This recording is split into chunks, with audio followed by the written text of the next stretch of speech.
Well, U.S. Secretary of State Hillary Clinton has been heckled while speaking at George Washington University in Washington, D.C. Was cut off, TV satellite signals were jammed, and internet access was blocked for nearly the entire country. So this is America. The government This is America. Who are you? Well, Clinton was speaking in support of internet freedom when a heckler interrupted her. The protester was apparently trying to hold up a sign, but security forces took and dragged him out of the room. Clinton took the interruption in stride as the heckler was taken away, and she carried on with her prepared remarks. Now, the heckler in question is former CIA analyst Ray McGovern, and he is joining us now on the line from Washington. Mr. McGovern, as always, many thanks for joining us here on Press TV. We have shown YouTube video of what happened, but give us your own account of exactly what happened during and after the speech at Hillary Clinton's. Well, let me just start out by saying your lead-in indicates that you're relying on Fox News, which is a notoriously unreliable source. There was no heckler. I was the person there. I said not a word. I stood silently with my back to the secretary, lest she get the idea that everyone in that whole auditorium agreed with her warmongering policies. I was standing silently, and I was jumped on by a man in a regular suit and then another person in a police uniform. I still don't know who jumped me, but I was taken outside where nobody was watching. I was manhandled. I have welts and cuts and contusions and lacerations all over my body. And the important thing is that I wasn't heckling anyone. I was completely silent. And so I was taken completely by surprise, and by the time I realized what was happening to me, I had a chance to yell, "So, this is what America has become." And then I turned to the people that were throwing me out of this auditorium, and I said, "Who are you?" And the odd thing is that to this day, I don't know who they were. But luckily, there are photos on the internet. We'll be able to find out who ordered that 220-pound muscular man who manhandled me, who ordered him to do that to a peaceful person not making a sound. And the beauty of it, of course, is there were 18 video cameras and many still cameras that captured exactly what I was doing and what I was not doing. And I'll just finish up again by saying, please don't trust Fox News. There was no heckler. Right, Mr. McGovern, what happened after they dragged you out? From what we understand, you were put in jail and you were left bleeding for quite a while. And also, please elaborate for our viewers, what was the stance that you were trying to make? Well, the stance that I was making is that Hillary Clinton is a person who has been an admirer of every war she's heard of. She was a great supporter of the Iraq War, even though she knew better because I told her what a catastrophe it would be. She's a great supporter of the Afghanistan War, where many thousands of people have met their deaths. And she's in the forefront of agitating for war on Iran. And that comes through in her speech here. I was amazed after I was released from prison and was able to go to the hospital and get my wounds bound.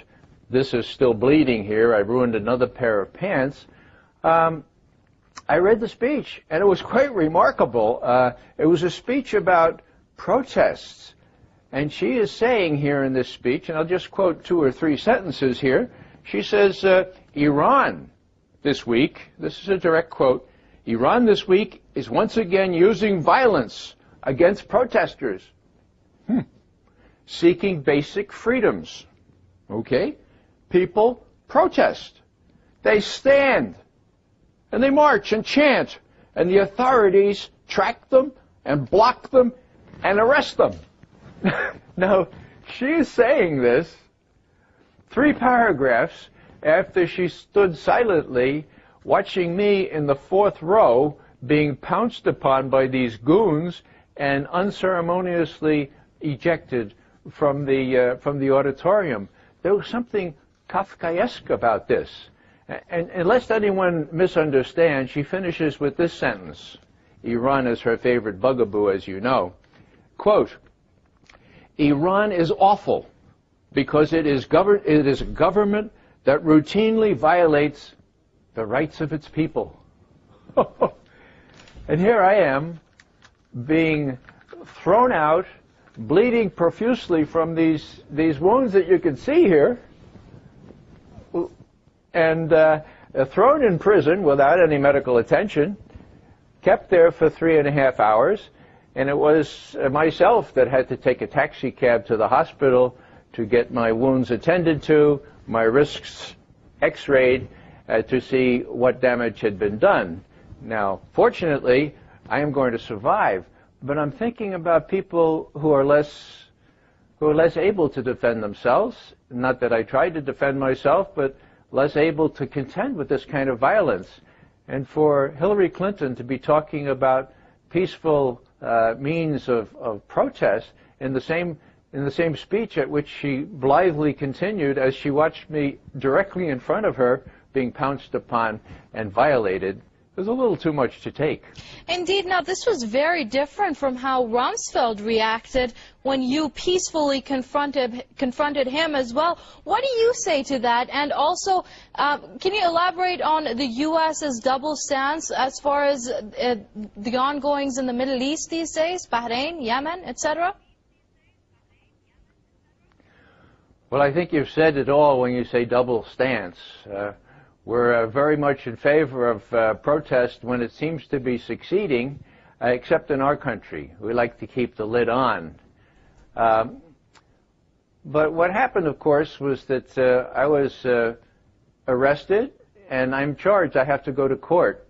They said that I was guilty of bad behavior, unruly conduct. So there's a law against that, and I'm smiling now because there were about 16 cameras there, and there was indeed unlawful conduct, but it wasn't I who was doing the unlawful conduct. It was those two goons, and the main question is, who told them? Who told them to violate me? Who told them to give me this kind of treatment? We're going to find that out. We hope that you do, but from what I understand, the veterans group, of which you're also a part of, has demanded an apology from the office of Secretary of State Hillary Clinton. Have you gotten any response from them? Well, we're not holding our breath. You see, when you're the sole remaining superpower in the world, you don't need to apologize for anything. I will give you $5 if I get an apology from Hillary Clinton. Right, we're going to have to leave it there. That was Ray McGovern, former CIA analyst as well as a U.S. war veteran, speaking to us from Washington. Many thanks indeed, sir, for your comments here on Press TV, as always, and we hope for best of your success and everything in the future. Thank you, sir.